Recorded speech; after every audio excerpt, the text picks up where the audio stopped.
用微光照亮夜晚，用温暖温润心灵。亲爱的朋友们，欢迎来到微光夜读。接下来开始我们本期故事，记得点击订阅并开启小铃铛。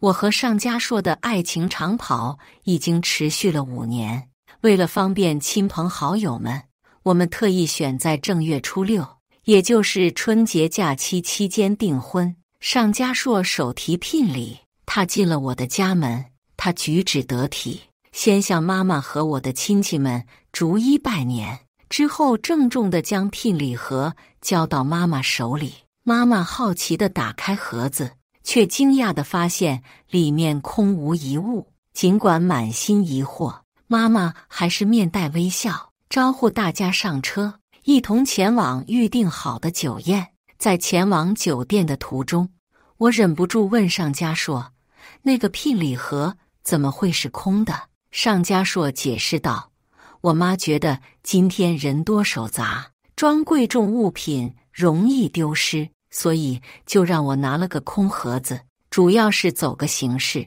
说起我这个准婆婆，我们之间的关系并不融洽。虽然我和上佳硕已经恋爱了5年，但我与这位准婆婆的见面次数屈指可数。然而，她每次出现总能做出一些让我意想不到的事情。我有些不悦地问：“通常情况下，那个盒子都应该打开给亲戚们看看的，我妈发现里面是空的，都不好意思打开。还好我家的亲戚都不是多话的人，你带一个空盒子来，岂不是让人家笑话我家？”上佳硕见我有些生气，便耐心地哄我：“那些5金本来就是为你准备的，只是今天人多势杂，怕弄丢了。我妈可能没考虑到这一点，别生气了，好吗？晚上我就给你，明天你带着回家吃个饭，一切问题都解决了。”我之所以能和上佳硕走到今天，很大程度上是因为他对我确实不错。每当我生气时，他总能耐心地哄我。然而，对于他的妈妈，我实在是无言以对。我转过头去，不想理他。过了一会儿，上佳硕似乎想到了什么，突然兴奋地问我：“恩宁，这是你哪个亲戚家的房子？怎么会这么大？”其实，这就是我家的房子，但上佳硕从未来过这里，所以并不知情。我家拥有多套房产，这套是最大的。每当有亲戚来访，为了能让大家住得下，我爸妈就会搬回来住几天。由于我长期不在家居住，爸爸和妈妈觉得大房子住着不舒服，打扫起来也麻烦，再加上妈妈不喜欢请家政人员，于是他们2人在公司附近又购买了一套小公寓。然而，我还在为刚才的事情生气，所以并没有回应上佳硕的问题。很快，我们抵达了酒店，大家纷纷进入大包厢，互相道喜庆祝。在订婚宴的间隙，我走向准婆婆，恭敬地向她拜年。她仿佛没看见我一样，没有任何回应，这让我感到有些尴尬，但很快就被亲戚们的欢声笑语所掩盖。二姨是个会说话的人，她对准婆婆刘玉华夸赞道：“亲家母保养得真好，脸色这么有光泽，真是人逢喜事精神爽啊！”刘玉华听了夸赞，笑得更加开心，还不忘炫耀说：“这都要感谢我儿子，他非常孝顺，给我买的护肤品都是大几百的品牌。人呐，就得会享受，得用一些贵的东西。”二姨家是开女子 SPA 养生会所的，去的都是富家太太或者明星，所用的产品基本没有不过签的。我看着二姨尴尬的表情，知道这个话题无法继续了。幸好这时主持人到了，订婚仪式正式开始。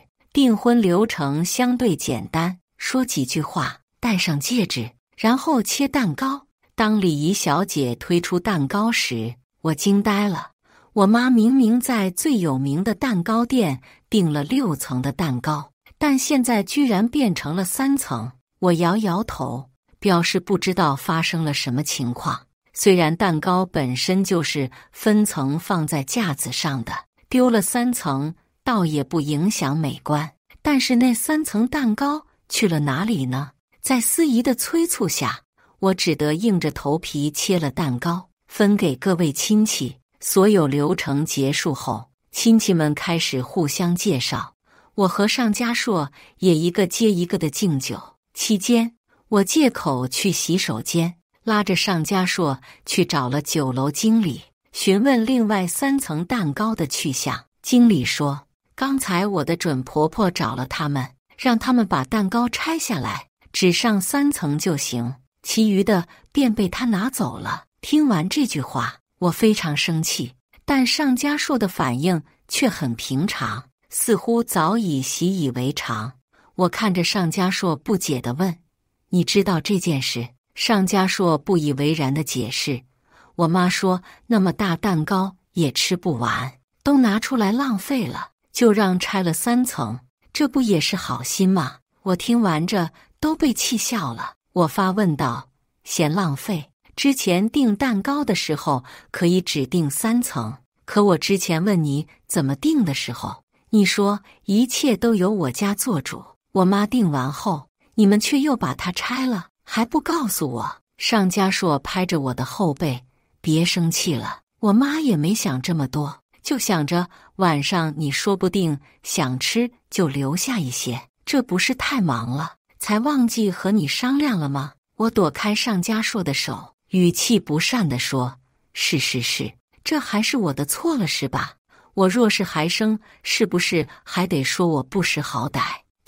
尚家硕赶忙解释，不是，你多想了，没人说你什么，都是我的不是。好，恩宁，别生气了，亲戚们都等着呢，我们还是回去吧，有什么事晚上你再骂我好不好？我长出一口气，努力平复自己的心情，对着尚家硕说，我现在不和你吵，有什么事晚上回去再说，也麻烦你别再让阿姨再做出什么突发性事件。尚家硕连忙安抚着我，拉着我的手回到了包厢。可我刚回去，就看见我家几个亲戚面无表情，也不说话。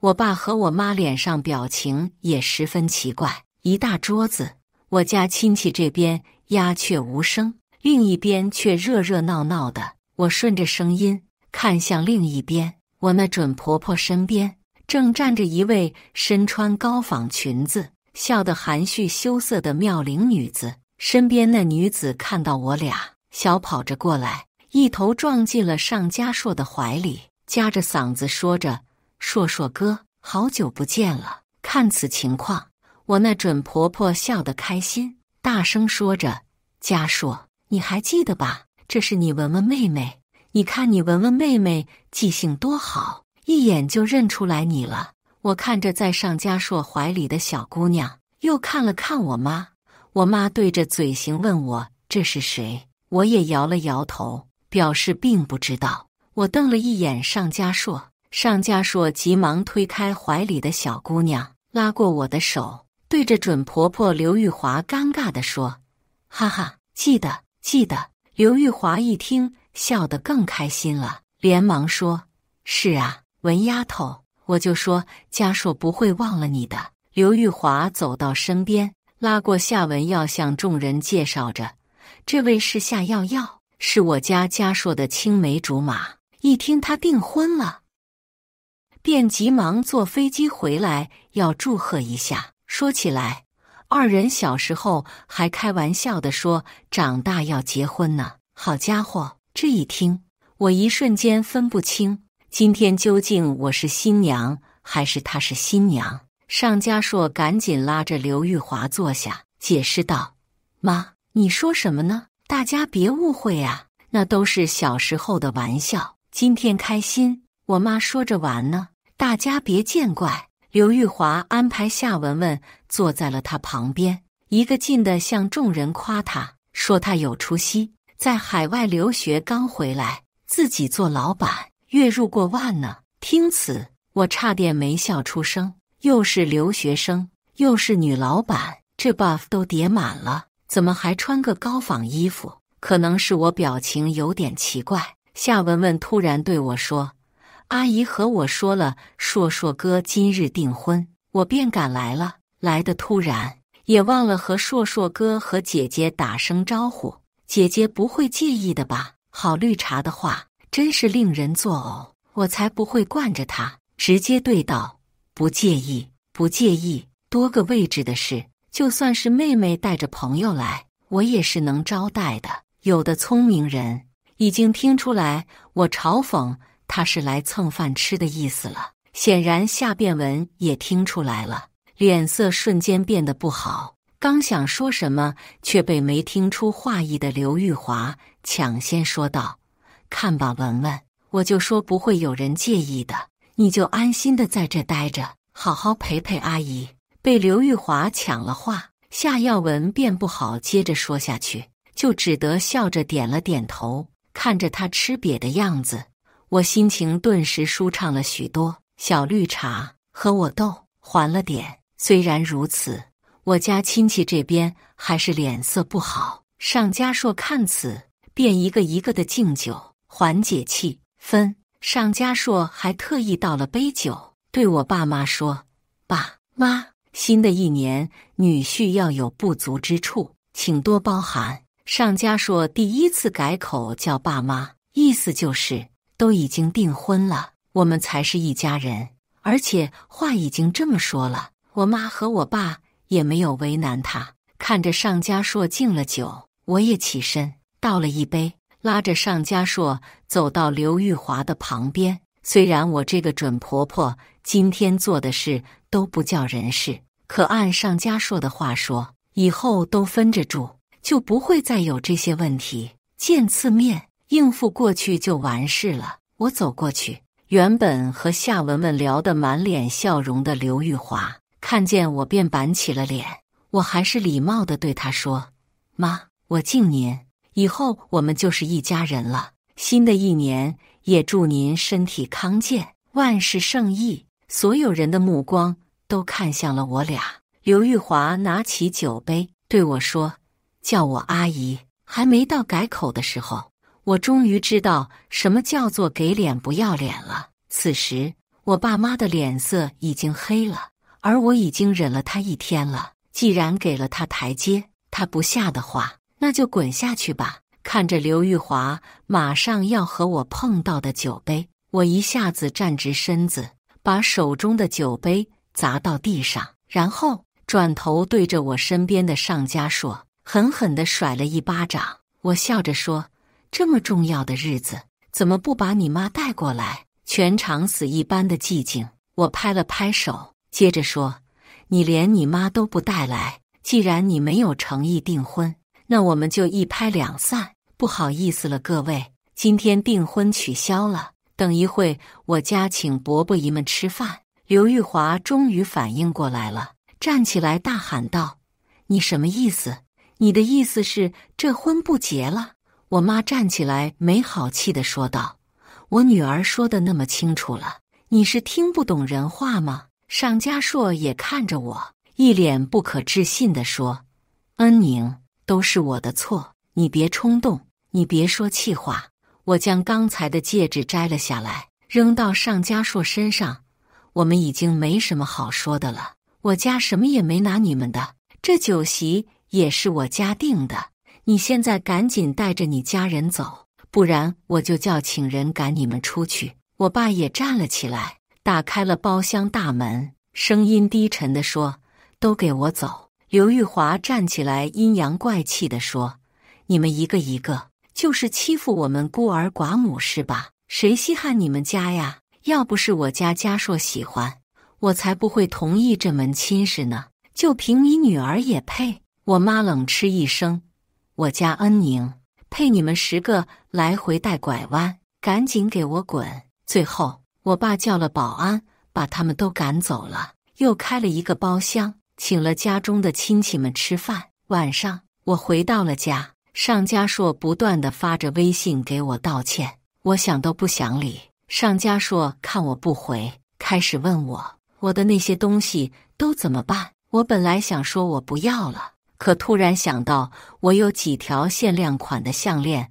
还在首饰盒里，便和他说让他帮我收拾一下，明日约个地点给我。尚嘉硕说好，便约在了一家咖啡馆。第二天我到的时候，尚嘉硕已经在里面等我了。我坐到对面，便开门见山的要我的东西。尚嘉硕把行李箱递给我，我就起身想走。尚嘉硕赶忙说：“我们就不能坐下来好好聊一聊吗？”我摇摇头，我跟你已经没什么可说的了。尚嘉硕还想说什么，可突然表情有些扭曲，然后对我说了句稍等，便去了洗手间。他的手机在桌子上不断地响着，我刚瞟了一眼，就看到夏耀耀发的微信弹出了提示框，上面说着：“硕硕哥，昨天晚上酒店里的事情，你不打算对我负责吗？”光这一句话就已经刺了我的眼睛。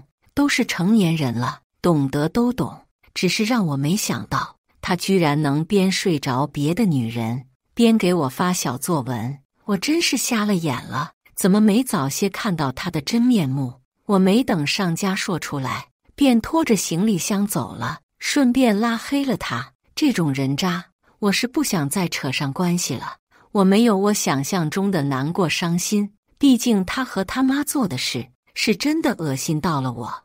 我躺在家里闲得无聊，刷着短视频，突然刷到了擦边女主播，她长得很眼熟，我一时没想起来是谁。就这样，我点进她的主页，看着她每个视频穿着暴露的衣服，做着勾人的表情，跳着性感的舞蹈，一整个模式化擦边主播。或许是美颜的强大，在我看到她的第3个视频时，终于认出来了，她就是尚嘉硕那个青梅竹马夏文文。我正看着，突然发现她开了直播，一时好奇点了进去。直播里她还是夹着嗓子，用着委屈可怜的语气说着各种绿茶语录，跳着诱人的小岛，说是过年了，给直播间的哥哥们拜年。我突然想到，那天刘玉华介绍说他是个海外留学生，还是老板，月入上万。我终于明白了，海外留学生指的是去国外整了容，刚回来，自己做老板是开直播没签公司。至于月入过万，可能就是这些大哥的打赏吧。果然，说话是个技术活，不过怎样都和我没有关系了。毕竟我和尚嘉硕已经分手了，再也不用看见他们了。可这城市似乎有些小了。1个月之后，我正在商场中买东西时，居然遇到了他们。我正在一家大牌店中试衣服，刚走出来就看见了他俩。此时的夏文耀正在和店员吵架，店员看我出来了，连忙拉我过去，对着夏文文说：“真是不好意思，这件的这个尺码只剩这一件了，还是这位小姐先看中的，要不您先等这位小姐试完，她不满意的话，您再试一下，可以吗？”夏文文看见是我，突然换了一个语气：“哟，这不是宁姐姐吗？姐姐今天也来买衣服啊？”尚嘉硕也看见是我，不屑地白了我一眼，搂过夏文文的腰，似乎是在故意对我炫耀，意思是他尚嘉硕不缺我一个女的。我没搭理他俩，而夏文文似乎来了劲，她接着说：“宁姐姐，我也很喜欢这件衣服，但是店员说只剩这一件了，姐姐能不能让我先试？”我实在是不喜欢她绿茶的样子，直接对道：“我先看中的当然是我先试，凡事都讲究个先来后到，我不喜欢了才能轮得到你，你只配捡我剩下的，懂吗？”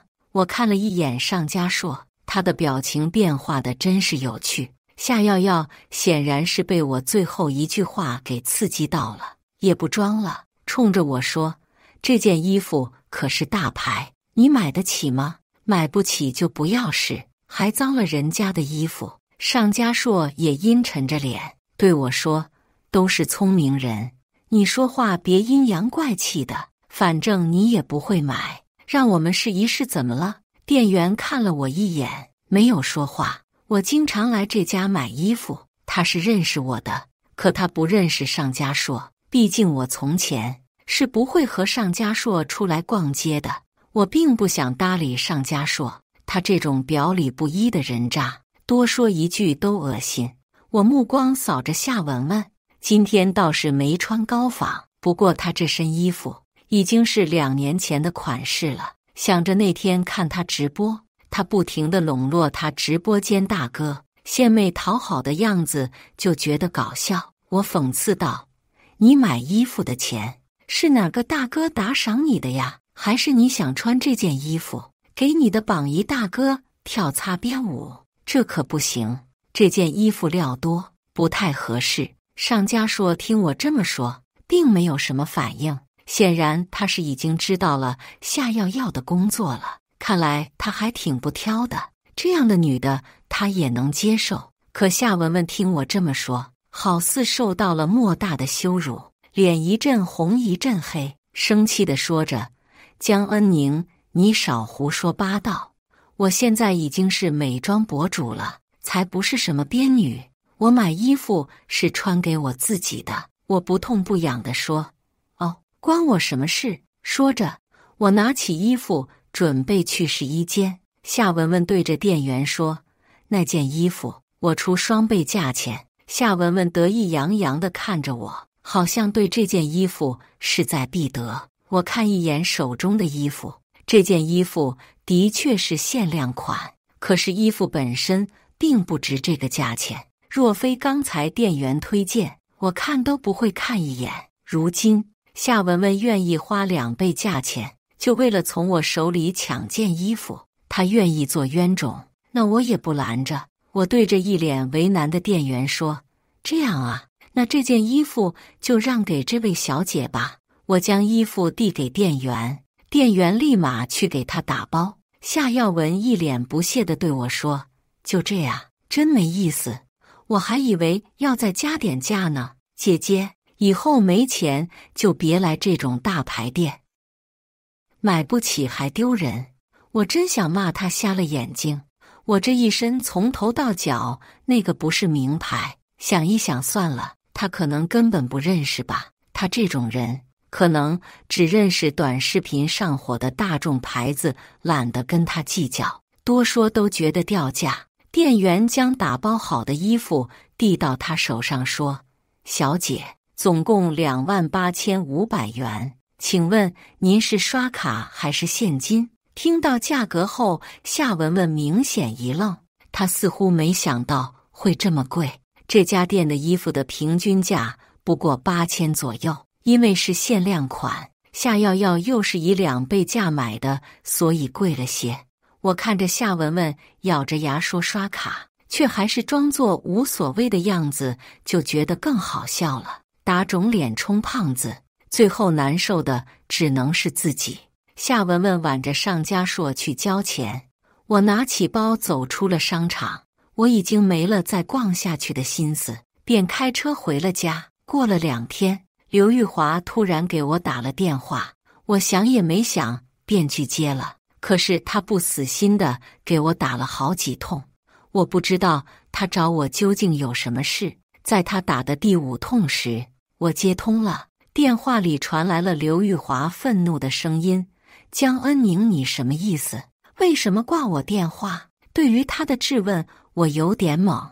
我记得我好像是和他儿子分手了吧？他凭什么对我要脾气？我没好气地说：“阿姨，我和您儿子都分手了，所以您的电话我想接就接，不想接就不接。您怎么管得这么宽呢？”刘玉华听我这么说话，更加生气地吼道：“再怎么说我也是你的长辈，长辈电话也能想挂就挂吗？你有没有家教？”我对道：“你算我哪门子的长辈？我们不沾亲不带故，我凭什么恭敬你？”刘玉华刚要吼我的声音突然停住，似被什么人打断。我能略微听见电话里俩人小声地嘀咕些什么，可却听不清内容。我刚要挂断电话，可刘玉华的声音再次响起：“小宁，咱们见一面吧，阿姨有点事想和你说。我没什么兴趣再见刘玉华，毕竟他可是让我家在亲戚面前丢了好大的脸。我一口回绝，我很忙，有什么事在电话里说吧。刘玉华回道，那也行，没什么特别的事，你把家硕这几年花在你身上的钱转给我吧，别的钱就不要了。你就算算他这些年给你买了多少礼物，把这些礼物的钱折现发过来就行。刘玉华的说辞好像是赐了我什么天大的恩德，好像是不要一些别的钱，就是让我贪了什么便宜。我发誓，这是我活到迄今为止遇到过最炸裂的事情。我和尚家硕恋爱5年，约会吃饭，包括后来的同居，我们之间的钱自然不在少数。可我这个人不爱贪便宜，从来都不是只让尚家硕花钱，只是说礼物。尚家硕可没送过什么贵重的，我虽然没细算过，但在心里也有个估量，那些礼物顶多值个3、4万。我无语地对刘玉华说，二人谈恋爱，互相送礼物，代表自愿授予，我凭什么给你这些钱？况且我从来都没占过尚家硕任何一点便宜，他每次送礼物，我都会回礼。我和尚家硕已经分手，我现在过着自己的日子，请你不要再来打扰我了。说完，我挂断电话，并拉黑了他。刘玉华这个人，每次办的事情都能刷新我的三观。我已经讲得很清楚了，我原以为这件事情会就此结束，但我高估了刘玉华的眼界，他居然换了3个手机号，不停地给我打电话，本意就是想找我要到那些钱。我实在是受不了他的胡搅蛮缠，也好奇他究竟能搞出什么么蛾子。在第4通电话打到我手机里时，我答应他的见面还是原来那家咖啡厅。我到了时，刘玉华已经在了。让我没想到的是，夏文耀和尚家硕居然一起来了，身边还有一个不认识的人。我刚坐下，刘玉华就开门见山地说，这位是我请的律师，为了保险起见，我们就来签份合同，你把那些礼物钱归还，我们也把你的钱还你，我们从此就桥归桥，路归路。我真是开了眼了，他为了那几万块钱居然还拟了合同。我看了一眼合同，确实很公平公正，就是普通的合同，没有什么会触及我的利益的。我扫视了一眼对面坐着的3个人，冷笑着问，你们真的要和我签合同，让我们2人把互相送的礼物钱折现归还？夏文文手搭上肚子，嘲笑地说，这是自然了，我宝宝爸爸的钱怎么能花在别的女人身上呢？哦，原来如此，我终于明白了，这是夏耀文想要钱报上一次在服装店的仇啊。他是打量着尚家硕这些年在我身上花了钱，想要回去，可能还想看我一时间拿不出这么多钱，看我的笑话。可惜他们错了，我可有的是钱。我从未和尚家硕说过，我爸是开公司的，我家里有好多套房子，有的是钱。之前我送尚家硕那些礼物都是真的牌子，只不过他当时没钱，我怕他心里不平衡，告诉他这都是高仿，让他以为我给他买的东西便宜得很。好，既然他们想算，那咱就好好算算，正好把我的钱都还给我，我扶贫都不会给他们一家。我消酒的在合同上签了字，看我签完，他们3个那叫一个开心。刘玉华咳了2声，将一张纸递到我面前，好，这是我儿子列的单子，上面都是他这些年送你的东西，你看看有没有多的，我们可不占你便宜。我拿起单子看了看，这尚家硕记得真清啊，小到送我的手工玫瑰，大到一些衣服鞋无一不在上面，总计54000元。我将单子放到桌子上说，没什么问题，这些都是对的。听完，夏耀文便激动地说：“那你就快打钱吧。”我摆了摆手：“且慢。”刘玉华顿时脸色一变：“你想赖账不成？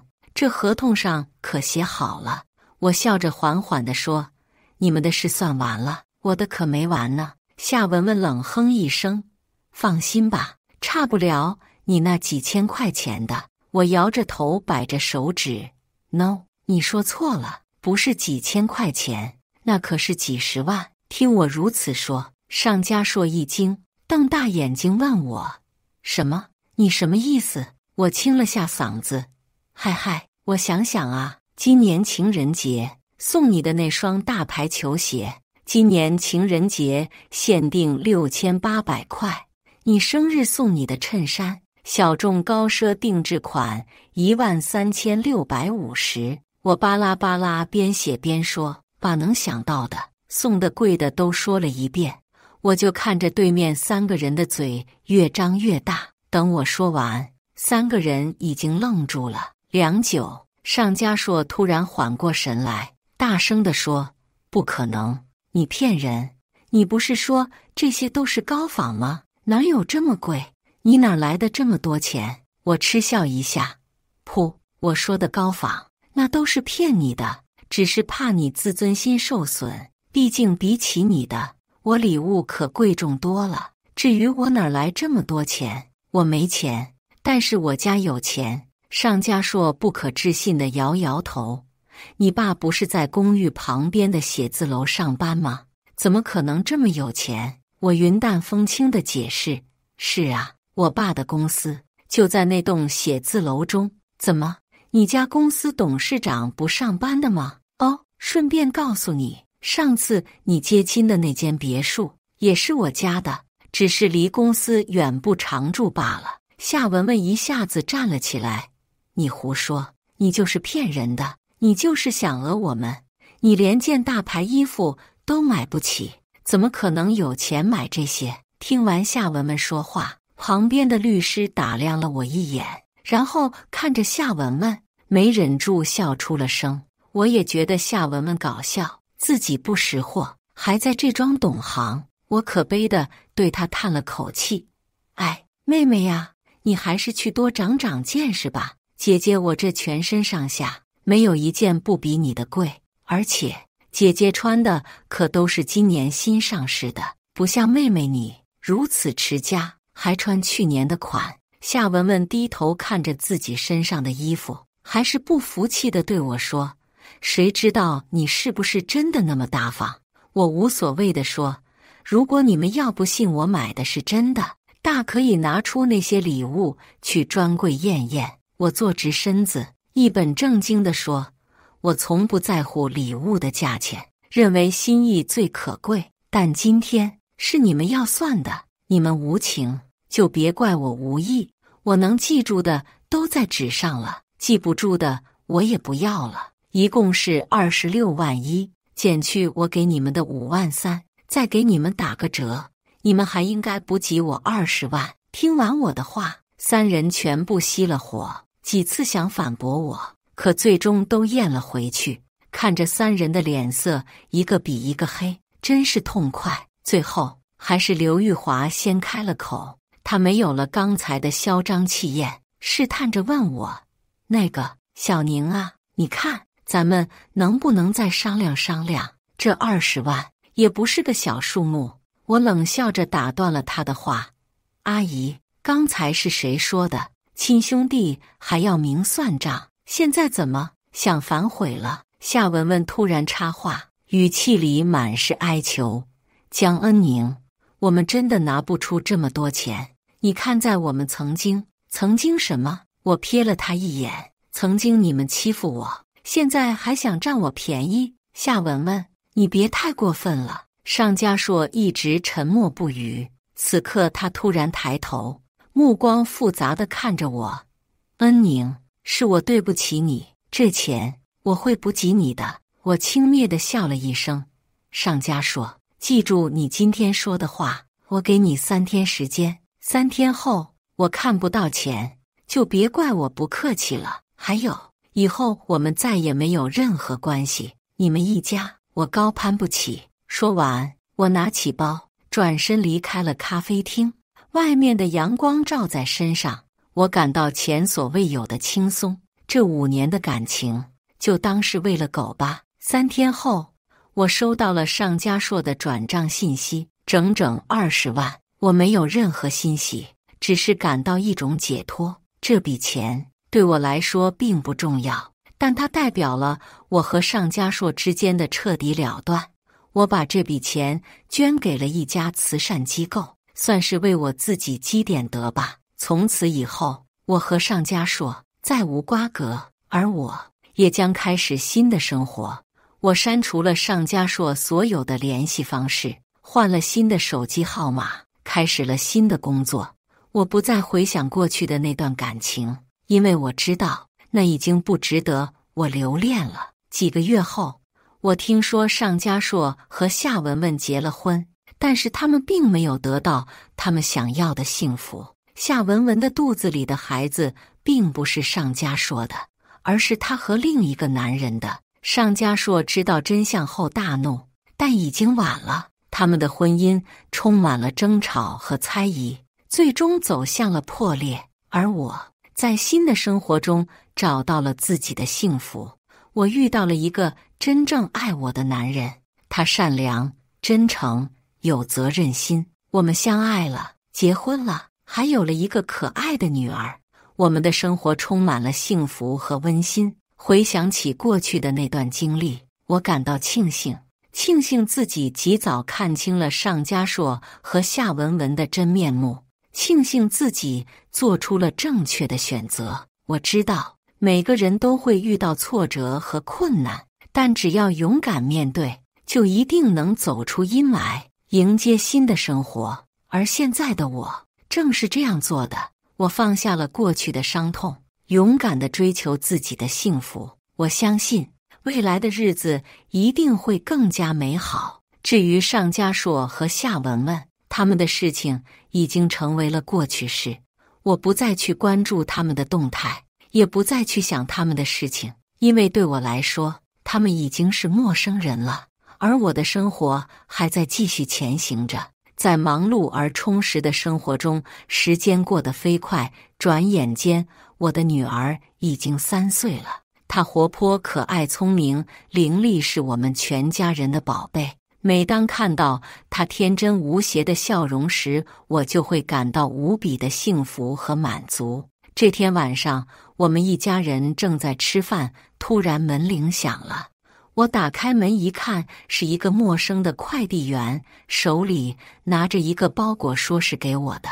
我感到有些疑惑，因为我并没有网购什么东西啊。但是当我看到包裹上的寄件人姓名时，我愣住了，是尚家硕。我不知道他为什么会突然给我寄东西，但是我还是签收了包裹。回到饭桌上，我打开包裹，里面是一封信和一张照片。信上写着：宁，你好吗？很久没有联系了，不知道你最近过得怎么样？我听说你结婚了，还有一个可爱的女儿，恭喜你。我知道我以前做了很多对不起你的事情，我也一直想要弥补你，但是我知道有些伤害是无法弥补的。这张照片是我们以前在一起的时候拍的，我想把它还给你，也算是我们之间的一个了结吧。希望你能够原谅我过去的过错，也希望我们能够重新开始各自的生活。祝你幸福快乐，尚家硕。看完信后，我沉默了一会儿，然后顺手扔进了垃圾桶。或许对于尚家硕来说，这张照片是他对我们过去感情的一个纪念，但是对于我来说，那已经是一段逝去的回忆了。我不想再让自己沉浸在过去的伤痛中，我要珍惜现在的生活和眼前的幸福，这些才是最重要的东西。故事完，接下来是我们本期第2个故事，记得点击订阅并开启小铃铛。婆婆总带臭鱼烂虾给我，人前笑脸相迎，人后把我贬得一文不值。她带着自己6岁的女儿住进我家，说是给我养。我没想到漠北还有个母亲，天降个婆婆，在我婚礼上穿得比伴娘还隆重。婚礼还在继续，我忍着疑问没有问漠北。在漠北给我戴上婚戒之前，婆婆大喊等一下，全场安静。看着婆婆走上来，既然要做我儿媳，我先给你立下2个规矩。毕竟我儿子985硕士，也不是什么小姑娘随随便便可以嫁的。第一，早起给一家人做早餐，晚上至少3菜1汤。第二，没事别往娘家跑，底下一片哗然，都等着看我的笑话。我默不作声，侧头看漠北。若漠北什么都不说，这个婚不结也罢。漠北挡在我面前，他微微颔首，向今日的宾客表示歉意。各位不好意思，家母精神不太正常。婚礼继续，2个膀大腰圆的壮汉捂着婆婆的嘴，把她抬走。婚后，我们去马尔代夫度蜜月，在马尔代夫周边的几个小城镇，前后后玩了1个多月，1个月没有回家。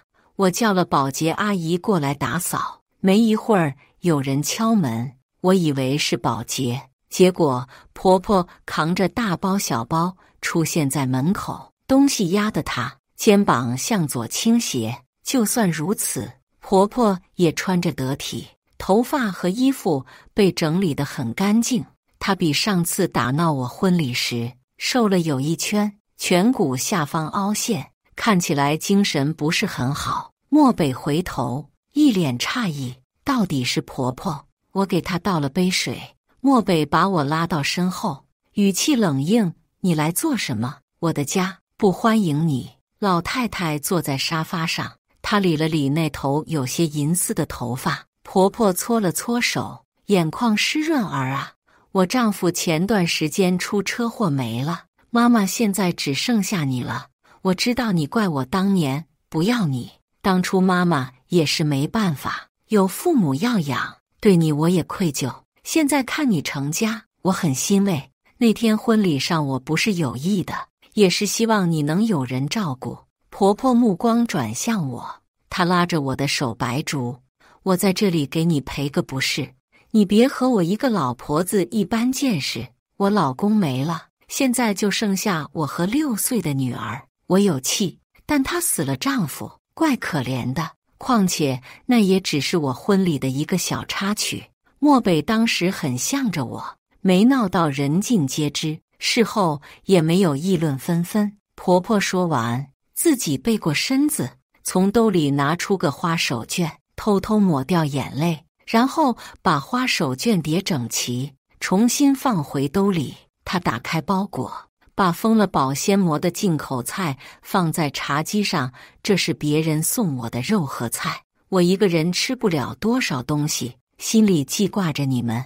漠北还要说什么？我拉了下漠北的袖口。婆婆大老远带一兜子的肉和菜不容易，我看她肩膀很疼的样子，2袋东西我拎起来都困难，更何况是老人。晚上我要给漠北做饭，打开婆婆的菜，保鲜膜上的日期都过了，没有一个可食用，有的甚至坏了好几天，过期时间长短不一。没办法，我把食物扔进垃圾桶，装袋子丢到外面。婆婆在后面看着我，我连忙解释：妈，蔬菜都过期了，过期的东西吃了对身体不好，是要生病的。婆婆一拍大腿，满脸懊恼：哎呦，你看我这记性，光想着给你们带，没看保质期。没事，我做完饭您吃了再走吧。不用不用，你们小2口新婚燕尔，我在这里当什么电灯泡？婆婆摆手，她拉着我的手，语重心长：我就是来看看你们，你们过得好我也就放心。漠北也有个妹妹，年纪小，还等我回去做饭，就不久留了。婆婆跟公公分开后，很快就有了新家庭。我听漠北说过，婆婆没几年就生了个小女儿，叫谭月。从始至终，漠北都很沉默。她看着婆婆离开，若有所思。我知道他只是表面无所谓，毕竟缺失10年的母爱，怎么会一点都不在意？我从后面抱住漠北，轻声安慰：“你还有我，没事，都10年了，我早就没什么感觉。”漠北把我抱在怀里，用下巴蹭我的锁骨：“还是我来做饭，我做的比你好吃。”我笑着答应，在旁边撑起下巴。婚假用完，我带着2大兜子喜糖在公司发。我接受所有人的祝福后，拿着水杯去茶水间接水。婚礼时有2、3个比较要好的同事过来参加，其中一个跟我一起进来。竹子，你那个婆婆一看就不好惹，你小心点，以后有你好受的。我摆手，我们也不住一起，况且婆婆给我道歉了。同事摇头说以后还会作妖。下班后，我和同事说说笑笑往外走，同事捅了我的胳膊一下，示意我往旁边看。婆婆在公司门口，手里拿着东西，我赶紧过去接过婆婆手里的袋子，这是新西兰空运过来的鸡蛋，上次东西拿得多就没带，今天正好有空，我就顺道给你送过来。没事的妈，以后这些东西你自己留着吃，我跟漠北什么都不缺，不一样，这是我作为母亲唯一能给你们做的。我哪好意思让婆婆就这么回去，好说歹说让她来家里一起吃。漠北自己成立个影视公司，有点忙，要很晚才回来。我拿着婆婆不舍得吃给我们带来的鸡蛋，想着婆婆再给她做2个，敲开一个后，厨房立马臭味熏天。那鸡蛋都坏了好久，发黑发霉，蛋黄的颜色都变了。我连续打开5个，都是坏的。我赶紧把剩下的装进袋子里，开始洗厨房。臭鸡蛋的味道久久不散。我开窗，打开空气净化器都没用。妈，这鸡蛋也是坏的，保质期过很久了吧？什么？鸡蛋也有保质期吗？婆婆一脸诧异，她走过来，满脸愧疚。我不知道啊，这鸡蛋我一直不舍得吃，也没让月月吃，就想着给你们带补一补。你看看，我就知道我什么也做不好。婆婆这么说，我哪好意思责怪？况且还是漠北的母亲，一般卖鸡蛋都不写保质期，放在那里坏了很正常。我从冰箱里重新拿了2个鸡蛋，没事，家里有鸡蛋，我随便做了点菜。我做饭不如漠北，最多可以吃2道菜摆在桌子上，其中西红柿炒鸡蛋都糊了，那汤也不一定好喝。我手抖，盐放多了，我后悔做了菜，应该点外卖。婆婆吃了几口就放下筷子，确实不好吃。平时在家都是漠北做饭，漠北要加班，我就点外卖，或者他给我点。白竹，妈跟你商量个事儿行不？婆婆搓搓手，确实有点不好开口。是这样的，我丈夫死后欠了一屁股债，我把房子卖了还债，还欠了80万。钱的话，漠北不是要钱，我是这么想的，我和月月过来，这样也有人给你俩做家务，回来也能吃上一口热乎饭，保姆的钱也能省，是不是？这件事我做不了主，要和漠北商量。婆婆连连点头，拿着包离开。饭我也吃不下去，包上保鲜膜放冰箱里。我跟漠北说了这件事，他当机立断不同意。小时候父亲创业失败，母亲就果断离开，当初没管，现在也别来诉苦。漠北就是嘴硬心软。当婆婆带着谭月再次出现在门口，她同意了。客房腾出来给婆婆住，还有个小的婴儿房。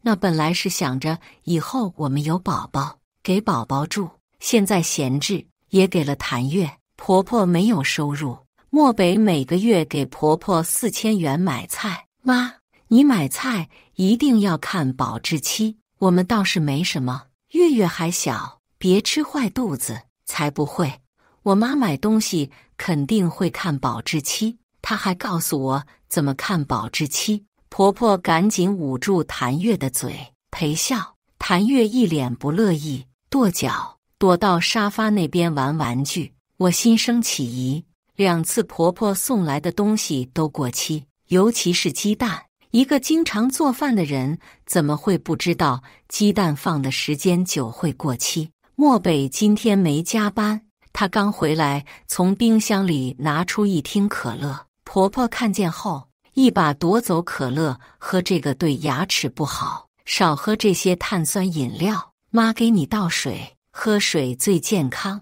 说完，婆婆给漠北倒了杯水。那可乐明明是婆婆今天买来放冰箱的，谭月今天下午还喝了1瓶。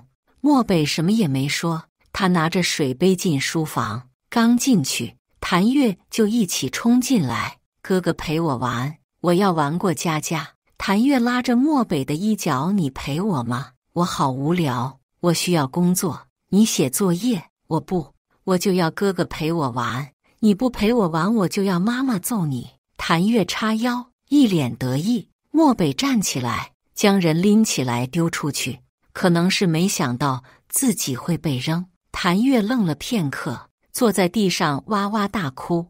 婆婆连忙放下手里的活，抱着谭月安慰：我被吵得头疼。跟着漠北进书房，晚饭我俩都没出来吃，一开门就听到谭月在嚷嚷。最后我跟漠北都是泡2桶泡面，在书房里凑合吃一顿。自从婆婆带来谭月，家里就特别闹腾，小孩精力旺盛，不依着就哭闹，撒泼打滚，什么都干。我跟漠北，我俩能不在家就不在家，晚饭都是在外面吃。晚上我敷完面膜，我抱着漠北委屈巴巴。漠北心疼我，这样下去也不是办法，要不我还是花钱给他们租个房子，住在这里不方便。过几天我去找个房子，现在让他走，多不好。漠北满脸愧疚，我知道也不是他的错，就这2天，感觉像过了1个世纪那么久。漠北低头亲吻我，羞羞，哥哥和嫂子好羞。我听到声音，立马从漠北身上弹开。谭月坐在旁边的椅子上，抱着洋娃娃，他半捂着眼睛，指着我说羞。漠北皱眉，将被子盖在我身上。你怎么进来的？出去。谭月拿着我的口红，他抹了一胳膊，通红通红的。我就在衣柜里和你们玩躲猫猫啊，是你们没有发现我。我气愤极了，我的化妆品都很贵，那1瓶被他倒在地上的是我最贵的乳液，还有我的几根口红都断了。漠北下床，谭月灵活得像个泥鳅，钻进桌子底下，出来，略，我就不出来。我妈说了，这里是我家，我想做什么都行，这里什么时候成了她家？我忍着脾气，拉开房门，把婆婆叫来。婆婆擦掉手上的水珠，笑嘻嘻地把谭月抱在怀里，用纸巾擦掉脸上的化妆品。谭月歪头，得意地冲我扬眉：哎呦，我们月月怎么变成小花猫了？麻烦看好你的女儿，书房和卧室不要进来。漠北冷硬一张脸，这是最后一次，否则你们就出去住。漠北动了气，那小孩都不敢出声，躲在婆婆后面，怯怯地睁大双眼。我也很气，随便进来。以后我和漠北连回自己的房间都要保持警惕嘛。婆婆站起来，将谭月拉到身后，是我没看好他，这孩子原来不这样，他就是想和你们亲近。放心，这回我好好批评他，以后不会动白竹的东西。下班回家，刚进小区，就有大爷大妈对我指指点点。我一回头，那声音就消失了。往前走，又听到有人对我的指点。我带着疑惑坐上电梯，刚巧楼上的邻居也跟着进电梯。我也听到小区里的闲言碎语，你那个婆婆到处说你闲话，给你做饭还说你挑3拣4，你还凶她，动不动摔筷子。胡说！我皱眉，我什么时候那样对婆婆？每次婆婆笑嘻嘻地跟我说话，哪怕是婆婆不对，我照样忍气吞声。正因为是长辈和小辈，我连带谭月一起忍让，我气得浑身发抖。电梯门开了，都忘记出去。邻居给我挡了一下门，我知道你不是那样的人。熊孩子后面肯定有个熊家长，言外之意我再清楚不过。邻居的意思是，婆婆也不一定是什么好婆婆，指不定背后怎么到处诋毁我。一到家，婆婆立马给我拿鞋放在门口。我在市场买了条鱼，可新鲜了，到家后还活蹦乱跳的。最近你们都累，要好好补一补。妈，我怎么听别人说我对你不好？谁说的？婆婆摆手，笑呵呵地给我拿包。别听外面小区的人嚼舌根子，都是些长舌妇，坏得很，不许欺负我妈妈。谭月跳出来，挡在婆婆面前，我气得没说话，进房间关门。小区里的大爷大妈不仅对我指指点点，对漠北也如此。没一个星期，我俩就被传好几个版本，每个版本的大概意思说我们不孝顺，母亲抚养长大，我们却没做到为人子女应尽的义务。我气急了，和婆婆说，婆婆总是笑脸相迎，让我别在意那些人说的话。我是不在意，因为婆婆毕竟只是婆婆。妈，漠北也是你儿子，你这样到处说漠北的不是，漠北以后怎么做？漠北已经是大人了，这些误会不用放在心上，是吗？我盯着婆婆看，婆婆拍拍我的肩膀，起身做饭。这2天我不动声色，直到第3天，我把谭月摘小区的话、乱扔垃圾，还有打骂流浪猫狗的图片复印100份，贴在小区的各个地方。还有婆婆曾经把发霉的水果放在果盘里，这些照片贴得到处都是。短短半天，风向一瞬间倒向我这边。还有大妈专门到我面前说，我们小两口一看就不是坏人，倒是婆婆对我们不好。可我记得曾经她不是这么说的。我笑着答应，锁好车回家。婆婆见我回来，立马气呼呼地站起来，白竹，小区里面的那些图片怎么回事？现在到处都说我。婆婆，你都活了50多岁，眼看着半百，这些误会不用放在心上。我笑着把婆婆曾经跟我说的话还给她。婆婆被噎了一下，继续说，那月月还是小孩子，对她的身心健康也不好。她才6岁，小孩子能懂什么？她什么都不懂，也不会在意的。我拍拍婆婆的肩膀，好了，多大点事儿啊，快去做饭吧，今天的饭做晚了哦。婆婆气得脸红脖子粗。我和漠北相视一笑，一直以来我都想着这是漠北的母亲，漠北除了我就剩下一个亲人，就算百般不是，那也是他母亲。漠北，我们生个孩子吧。我搂着漠北，你喜欢男孩子还是女孩子？漠北很激动，真的吗？你不是说28岁之前不要宝宝吗？现在想了，之前我确实不想要孩子，现在有这个想法也是因为漠北。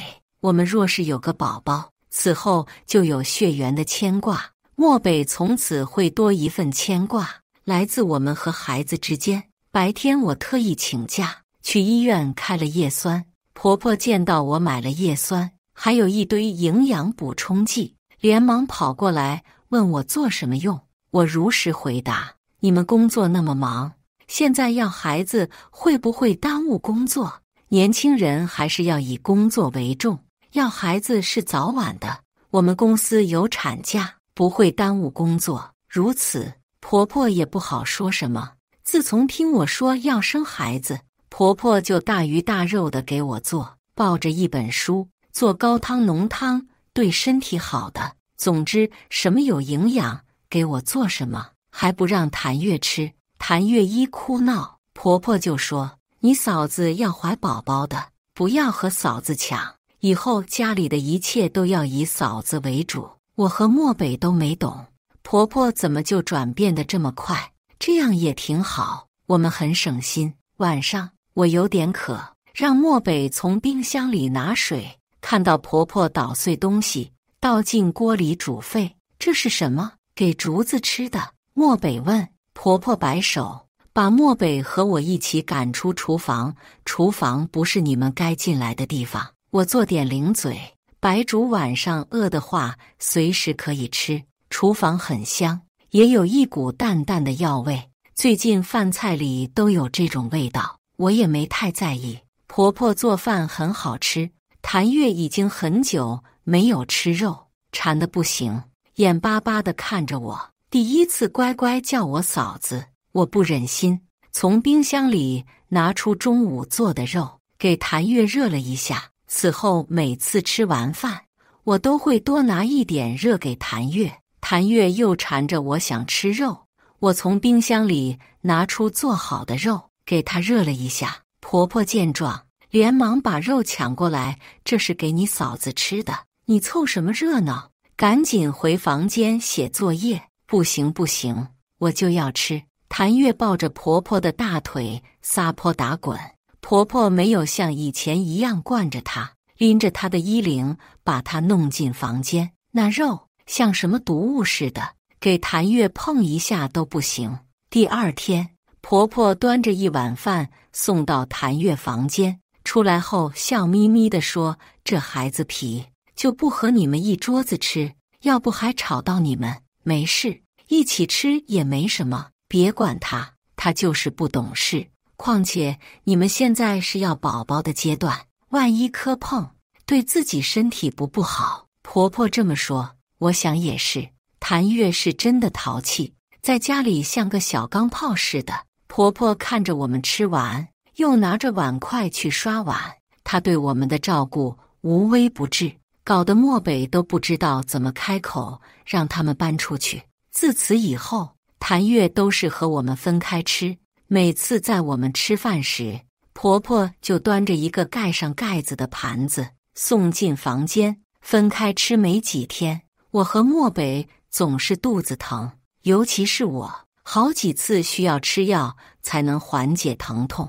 别说怀宝宝，就是走路都难受。晚上我疼得难受，漠北起来抱着我，带我去医院挂水。医生说我是吃了不干净的东西。怎么可能？在家里都是婆婆做饭，在公司和同事们吃的也都是一样的东西。我平时不怎么吃零食，冷奶茶也不喝，漠北的肚子也不舒服。我俩一起挂水，我和漠北都难受，那就不是在公司吃的，是在家。之前我没注意，现在想起来，婆婆从来不跟我们一起吃，都是拿着小板凳和谭月在房间吃，吃完了出来再收拾我们的碗筷。为了证实我的猜想，晚上我特意叫上谭月和我们一起吃饭。不用，这孩子吃饭也不老实，多打扰你们。婆婆连连摆手，拉着谭月要回房间。你们给我和月月一个住的地方已经很好了，可不能再打扰。没事的，我们本来就是一家人，哪有吃饭分开的？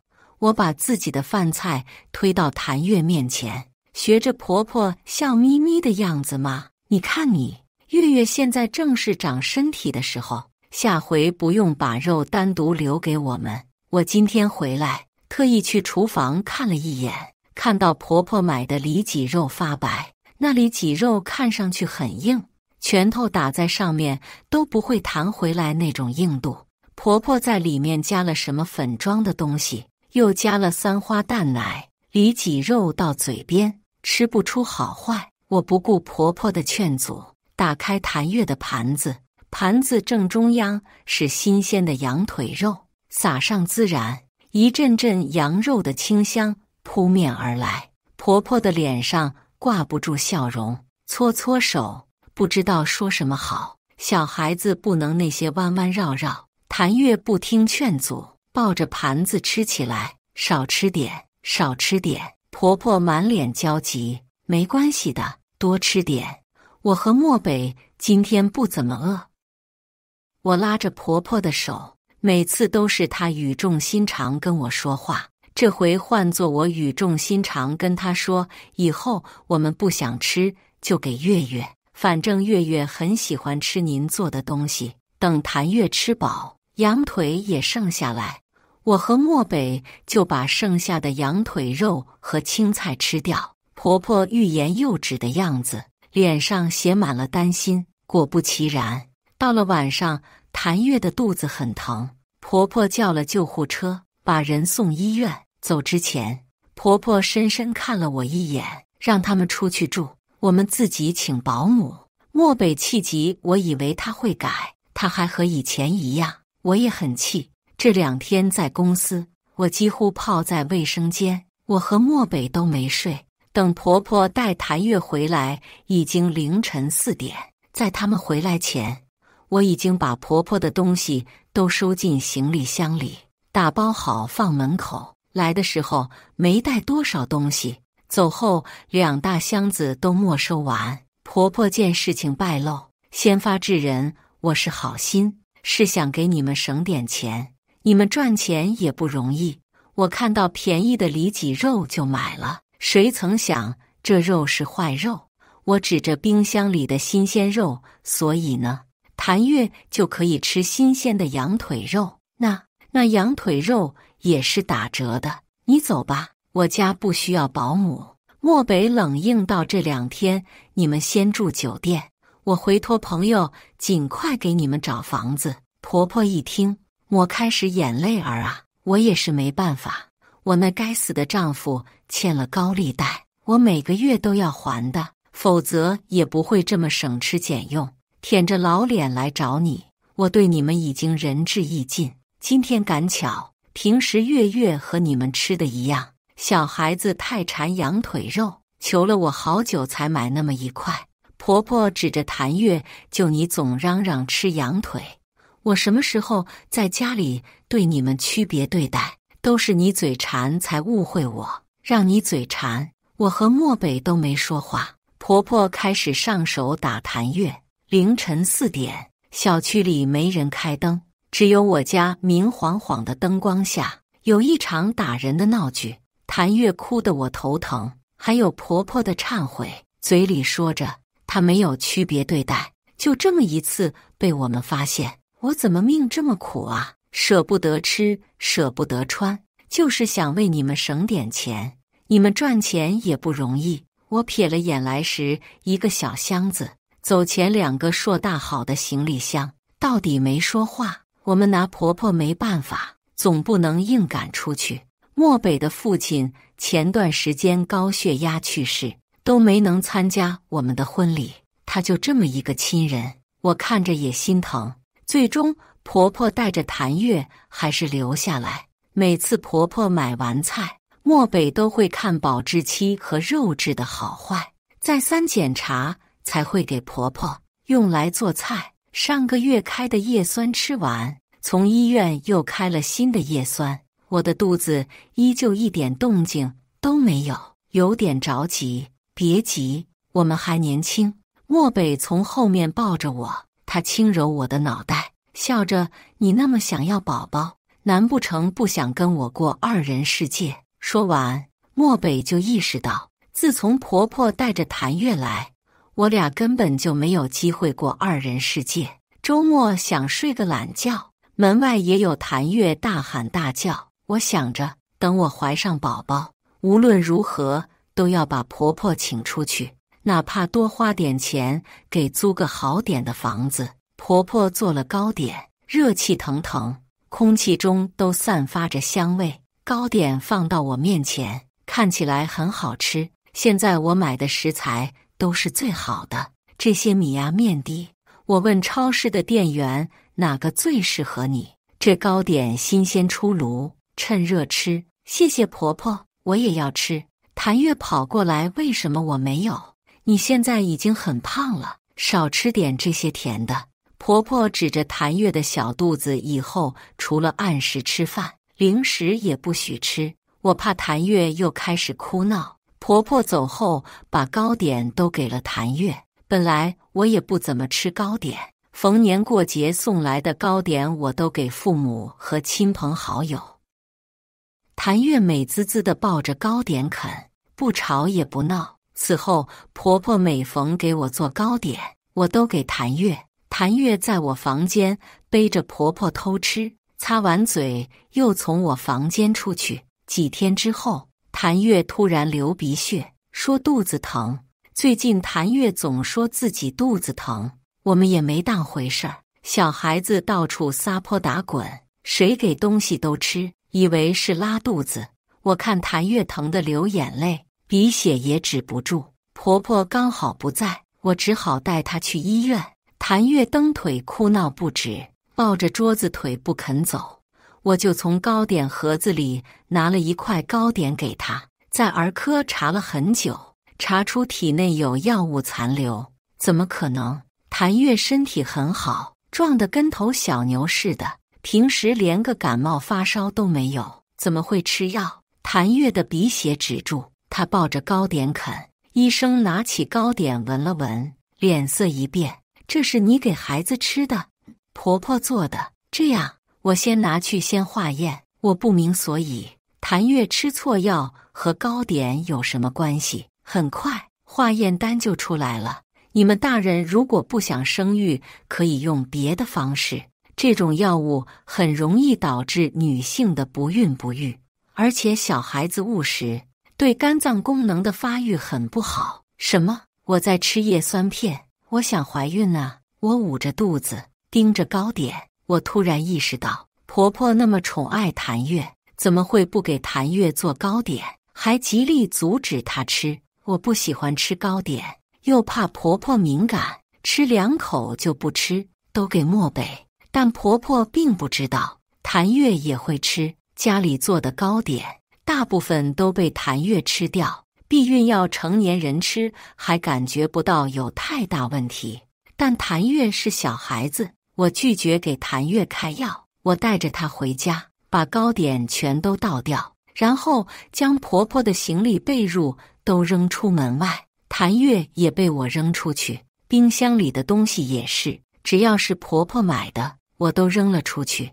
婆婆正好回来，手里拿着大鱼大肉。怎么了？怎么了？哎呦，祖宗，你这是发什么疯？你可能不知道，我从来不吃糕点，这些东西都被谭月吃了。你猜医生说什么？我微笑，把谭月的化验单扔到婆婆身上。长期使用避孕药，肝功能损坏。什么？婆婆抱着谭月，我不是不让你吃吗？你这孩子的嘴怎么这么馋？漠北接到我的电话，很快就回来。我看到他后，眼泪在眼眶里打转。漠北一把抱住我，心疼地揉我的脑袋。我攥着拳头，以后我的家绝对不会容下他们。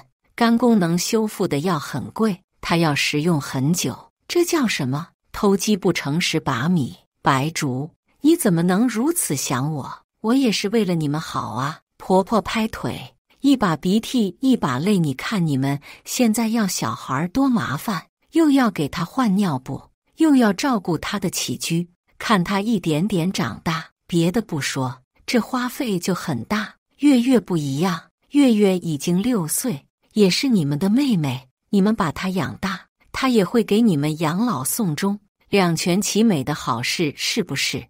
我第一次听到还有这种说法，原来人不要脸可以到这种地步。谭月吓得哇哇大哭，我拎着婆婆的行李箱，像破抹布一样扔到小区门口。我无法忍受家里有这样恶毒的人在。我现在没有怀孕，要是怀了，岂不是要让我流产？你这是干什么？我都是为了你好，少养6年，你们还赚了。婆婆跟在我身后白竹，你怎么一点都体会不到我的苦心？怀孕身体会走形，万一月子没做好，打喷嚏都漏尿，我替你们生一个，你们只要把它养大，你自己去找能养活你们母女的人，从我家滚出去。我没精力和婆婆争辩，她简直就是疯子。把我和漠北当成他们母女的提款机，还照顾他们以后的衣食起居，想得太美。我撕扯着婆婆把她弄出去，我家的钥匙抢过来。婆婆见状，不顾形象坐在地上。我死了老公，儿媳又把我和我孩子赶出去，我的命怎么这么苦？没钱没工作，现在连住的地方也没有。你够了！漠北声音冷硬，我跟早就你不是一家人。现在正好是下班时间，小区陆陆续续来了很多人，对我们指指点点。漠北挡在我面前，把我护在身后。婆婆对着邻居抱着谭月哭，我真的都是为你们好，再怎样我也是你妈，你们怎么能这么对我？你不嫌丢人，我也不怕。我拎着糕点，里面的东西全部抖落出来，这些东西里面加了不孕不育的西药，吃多了终身不能怀孕。漠北同意你们住这里是看你们可怜，但你们不配，因为谭月这孩子到谁那都欺负，尤其是比自己年纪还小的小孩，是大家眼里的熊孩子。半夜敲邻居家的门，还把邻居家精心养的花草弄坏。大家早就对这熊孩子不满意，还有这样一个熊婆婆，没有人向着他们。这是我最后一次在这里看到您，我不需要你养，以后也无需让我给你养老送终。漠北蹲下身，盯着婆婆，你欠的债我不会给你还，以后1分钱也不会给你。漠北一字一字道，我的家人只有白竹。婆婆在后面哭，谭月也吱哇乱叫，最后像闹剧一样收场。远处我还听到谭月说，你说过这个家的财产早晚是我的，那些都是我的东西。我冷笑，回去第一件事，漠北就是把婆婆碰过的东西都丢掉，床单被罩都换成新的，还有用过的衣柜消毒。在房间的角落里才找到避孕药物，漠北全部冲进垃圾桶。抱歉，我没想到。我摇头，没事的，医生说我食用不多，不会对身体造成任何影响。3个月后，试纸显示2道杠，去医院检查，我怀孕了。我和漠北都很高兴，以全新的生活迎接宝宝的到来。从医院出来，空气很好。突然，前面有个小孩冲出来，漠北下意识护住我，小孩撞倒旁边的人，药品洒了一地。他回头看了一眼，站起身就跑。小偷！那人起身，把小孩压在身下，从身上找到钱包和手机。年纪轻轻不学好，学会偷东西。你家长呢？我看得出来，那是谭月。他身上的衣服还是上次从我家离开穿的那件，早就破败不堪，小了很多。谭月脸上脏兮兮的，嚣张跋扈，一点都没有偷人东西的愧疚。给我钱，否则我让我妈揍你。你还让你妈揍我？家长怎么教育的？偷人救命钱，你就是在谋财害命，知道吗？人都有同理心，一听是救命钱，纷纷围上来，对谭月指指点点，他就被包裹在人群中，没了最开始的嚣张。迎面来了一个老太太，推开层层围在中间的人，把谭月护在身后。大人终于来了，你们家小孩怎么回事？多大就学会偷东西？他一个孩子，你跟孩子计较什么？婆婆叉腰，满脸凶神恶煞。我告诉你，我们家孩子要有什么3长2短，我就去你家住。那人骂骂咧咧，神经病！你别走，你把我们家孩子撞了，我们家孩子肝脏都撞出问题，给我赔钱。被撞的人自认倒霉，扔下400块钱逃之夭夭。婆婆捡起地上的钱，数了数。我听到她恶狠狠地对那个人骂：穷鬼，就这么点钱，够干什么的？我没想到这对母女到处讹人。我拉着漠北的手，我想安慰他，但又不知道怎么开口。漠北轻轻摇头，这是他咎由自取，报应总会来。我在家安心养胎，漠北也请了保姆专门照顾我。他的公司日渐扩大，最近很忙，公司在上市阶段，漠北也尽量花时间陪我。我们还在讨论，肚子里的宝宝这么淘气，会是男孩还是女孩？他接到电话，漠北脸色变了变，说了句好，我要出去一趟。我妈偷东西把人撞倒，被抓了，我陪你去。漠北点头，我们一起去的警局。到了警局，婆婆灰头土脸地蹲在角落，见到我们像抓到救命稻草。她站起来趾高气昂，你知道我儿子是谁吗？他在娱乐圈很有名气，很多明星拍电影都想跟我儿子合作，你们最好现在把我放了，否则有你们好受的。闭嘴！漠北瞪了一眼婆婆，婆婆重新蹲在地上，没有我第一次见到她时她的优越。经警方说，婆婆公共场合抢劫，撞倒老人，导致老人重伤未醒，其中还涉嫌诈骗，还有抢劫，并被警方拘捕，还不悔改，威胁殴打警察，数罪并罚。我问了律师朋友，这种要判刑7到10年，由于婆婆态度恶劣，可能要判得更久。漠北拒绝赔款，拒绝协商，这些都是婆婆应得的惩罚。生而不养，老后也无所依。关于谭月，也多次霸凌班上的同学，被送进少管所。6个月后，我生了一个小女孩，漠北取名叫漠白。感谢大家的观看。本期影片大家觉得是第1个故事精彩，还是第2个故事精彩呢？欢迎大家在下方评论区讨论。如果你喜欢这类故事，记得点击订阅微光夜读，并分享给更多的人，这会对我帮助很大。再次感谢大家的观看。